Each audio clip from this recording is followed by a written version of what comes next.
கண்ணு தெரியாதவங்களோட கஷ்டங்கள் என்ன, வேதனைகள் என்ன, அவங்க எவ்வளோலாம் கஷ்டப்படுறாங்கங்கிறத பார்க்க போகிறோம்.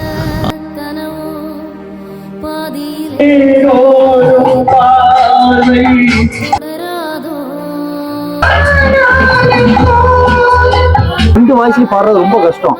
அத்தனை திறமையும் உங்களுக்கு இருக்கு.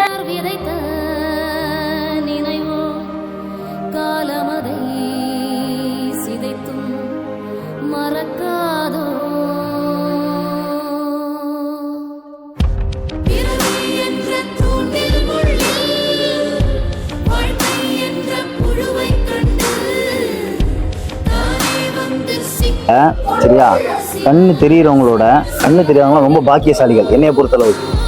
ஏன் தெரியுமா? சிரிக்கிறீங்க பாருங்க, இந்த சிரிப்பு இங்கே பார்க்கக்கூடிய விஷயங்கள்லாம் நாங்கள்லாம் பார்த்துட்டு இருக்கோம். ஆனால் உங்களுக்கு எங்களை பொறுத்தளவுக்கு பல பார்வை, உங்களை பொறுத்தளவுக்கு ஒரே பார்வை.